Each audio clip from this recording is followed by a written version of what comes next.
नमस्कार। फिर से हाजिर हूँ एक नई कहानी के साथ में। मैं हूँ राज। आप देख रहे हैं हाईवे नाइट। दोस्तों, आज की कहानी उत्तराखंड की है। हमें जो कहानी भेजे हैं उनका नाम शीशराम है। तो क्या हुआ था उनके साथ, क्या घटी थी घटना, चलते हैं उनकी इस कहानी में। लेकिन दोस्तों, आपसे वही गुजारिश है, अगर आप मेरे चैनल पर पहली बार जुड़े हैं, अभी तक मेरे चैनल को सब्सक्राइब नहीं किया है, तो प्लीज़ कर लीजिए और साथ में बेल आइकन को ज़रूर दबाइएगा। तो शुरू करते हैं आज की कहानी। दोस्तों, मेरा नाम शीशपाल है। मैं उत्तराखंड में एक फैक्ट्री में काम करता था, मजदूरी का। और उस फैक्ट्री से जो मेरा घर था, करीब करीब 2 किलोमीटर या 2.5 किलोमीटर के आसपास होगा। अब मैं एक किराए का मकान में रहता था और साइकिल से ही फैक्ट्री में आना जाना करता था। मेरे पास एक पुरानी साइकिल थी और उसी को मैं रिपेयर करके अब चला रहा था। अब मेरी फैक्ट्री में ओवर टाइम होने लगा था, बीच में बंद था। और जब होने लगा तो हमारा जो टाइमिंग था बदल गया था। अब हम रात को करीब 11 बजे के आसपास छूटने लगे थे। अब फैक्ट्री में काम तेज़ी से चल रहा था, ट्रक आकर के खड़े थे, माल लोड हो रहा था, बन रहा था। तो लेट तो होने लगा था, लेकिन उस रात तो कुछ ज़्यादा ही हो गया था। करीब 11:15 के आसपास मैं अपने काम से जब फारिग हुआ तो सीधा मैं अपने साइकिल की तरफ दौड़ लगा दिया। मुझे भूख लग रही थी, मुझे अभी घर जाके खाना भी बनाना था। अब मेरे पास इतने पैसा नहीं होता था कि मैं होटल से खाना लेकर के खाऊं। मुझे खुद ही अपने घर पर जाकर बनाना पड़ता था। अब मैं जल्दी में था। साइकिल पर जब बैठा तो पता चला कि अरे, साइकिल में तो पिछली टायर में हवा ही नहीं है।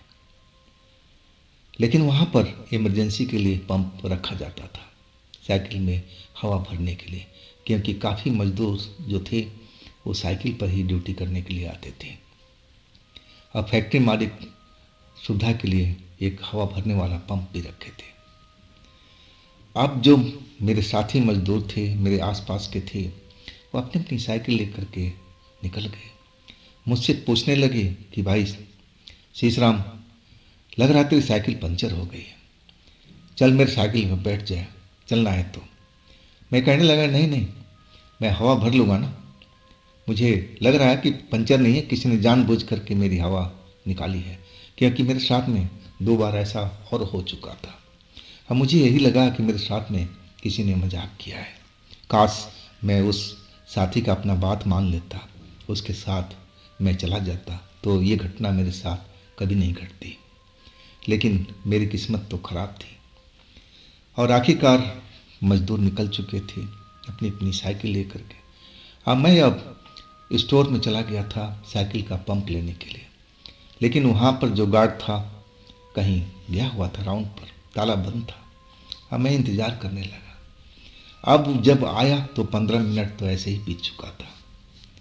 और फिर मैंने पंप उससे निकलवाया और फिर साइकिल का हवा पिछला टायर भरने लगा था। हवा तो भरी, लेकिन साथ में हवा निकल भी रही थी। लग रहा था कि वास्तव में मेरी जो टायर है फट चुका है और हवा जितना भर रहा था उतना तेज़ी से निकल भी रहा था। अब तो मैं निराश हो गया था। मुझे लगने लगा कि मैंने बहुत बड़ी गलती कर दी है, मुझे अपने साथियों के साथ निकल जाना चाहिए था। लेकिन ज़्यादा दूरी नहीं था, मेरा जो किराए का कमरा था 2-2.5 किलोमीटर के आसपास था। तो मैं जवान था, इतना तो मैं पैदल चल ही सकता था। और फिर मैं अपना टिफ़िन बॉक्स हाथ हाथ में लिए हुए और चल पड़ा पैदल ही रोड के साइड में, साइकिल वहीं छोड़ करके। लोग बाग कहते थे कि आगे में जो घना एरिया आता था, जो जंगल झाड़ वाला था, और वहाँ पर चुड़ैल नज़र आती है। लेकिन कहाँ तक सच था, कहाँ तक झूठ था, मुझे नहीं मालूम था। लेकिन 1-2 बार मैं सुना जरूर था, लेकिन मैं डरा नहीं था उस रात को। मुझे तो ध्यान भी नहीं था कि मैंने कब उस बात को सुना था। अब मैं तो भूखा था। अब मैं जल्दी जल्दी पहुंचने का कोशिश कर रहा था कि घर पर जा कर के कुछ नहीं तो खिचड़ी कम से कम बना करके अब खा लूँगा, अब फिर सोऊंगा, क्योंकि सुबह फिर ड्यूटी आना है। और तेज कदमों से मैं चलता जा रहा था। वो एरिया आ गया जहाँ पर लोग बाग बताया करते थे कि इस जगह पर कोई चुड़ैल रहती है, लेकिन मैं तो अपने अलग ध्यान में था। मुझे तो फिक्र ही नहीं थी, मुझे तो भूख लगी हुई थी और तेज तेज कदम से चलता जा रहा था। आगे में एक पेड़ मोटा सा खड़ा था, और जैसे ही पेड़ के पास पहुंचा, ऊपर से एक मोटी सी टहनी और टूट करके नीचे गिरी। अगर मैं थोड़ा सा आगे होता ना तो वो टहनी मेरे सर पर ही आकर के गिरती और मेरी मौत तो ऐसे ही हो जाती।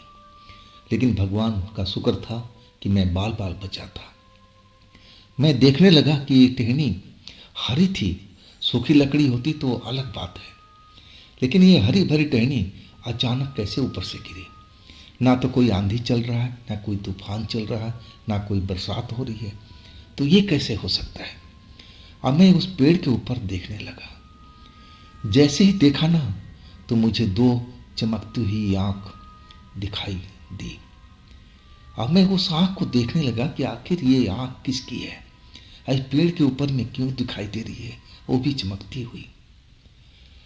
मुझे वहां से भाग जाना चाहिए था, लेकिन मैं उस आंखों के सम्मोहन में फंस चुका था। मैं जहां था बस वहीं खड़ा रह गया था। उन आंखों में ना जाने क्या मेरे साथ में किया था, और अगले ही पल वो पेड़ पूरा हिलने लगा था। और जैसे ही हिलना बंद हुआ, अब मेरे सामने में एक औरत लंबी चौड़ी खड़ी दिखाई दे रही थी। लंबाई कुछ ज़्यादा ही था और काला रंग उसका था चेहरे का, और ऊपर से सफ़ेद कपड़ा पहन रखा था। बहुत ही डरावना दृश्य था वो। सबसे डरावनी उसकी आंखें थी। चेहरा तो नॉर्मल इंसानों की तरह था, औरतों की तरह था, लेकिन आंखें ही उसकी बहुत भयानक दिख रही थी। जैसे ही मेरे सामने में नजर आई, मैं तो बस एकदम जम सा गया था, एक पुतले की माफिक हो गया था। मुझे कुछ सूझबूझ नहीं हो रहा था कि मैं इस जगह से दौड़ करके भागूं, अपनी जान बचाऊं। मैं उसकी माया जाल में फंस चुका था। और वो चुड़ैल अब मेरे सामने में खड़ी हो गई थी, मेरे को घूर रही थी, मंद मंद मुस्कुरा रही थी, जैसे मैं उसका शिकार हूँ और वो कुछ ही देर में मुझे मार करके चट कर जाएगी। और तभी उसने अपना हाथ मेरे गले के ऊपर बढ़ाया। मेरे गले में एक यंत्र लगा हुआ था, एक लॉकेट के माध्यम जैसा था वो। और ये जो यंत्र था ये बहुत पुराना था। मैं एक तीर्थ स्थल पर गया था और मुझे रात में डरावने सपने आते थे।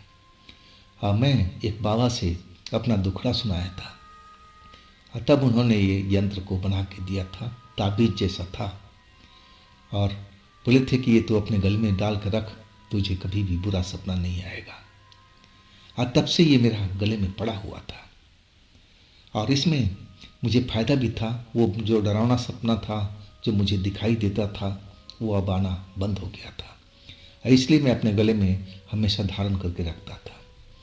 जैसे ही उसने अपना हाथ मेरे गले पर डाला, एकदम वो बिजली की तेजी से पीछे की तरफ हट गए एक झटके से।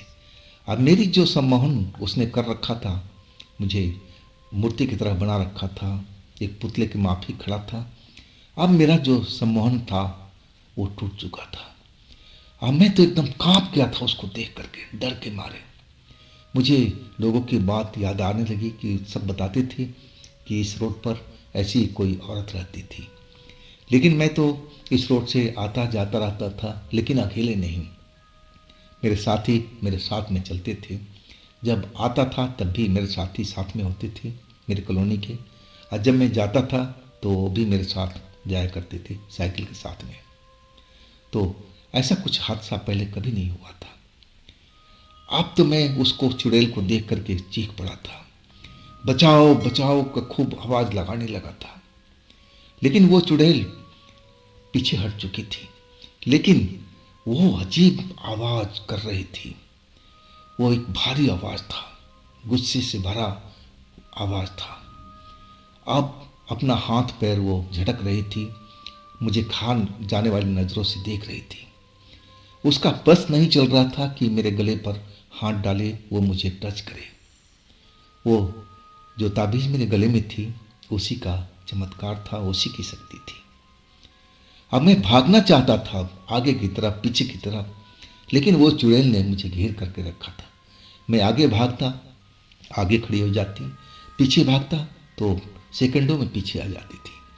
मैं बुरी तरह से उसके चक्रव्यूह में फंसा हुआ था, लेकिन मैं अभी तक जिंदा था और वो चुड़ैल मुझे अब छू नहीं रही थी।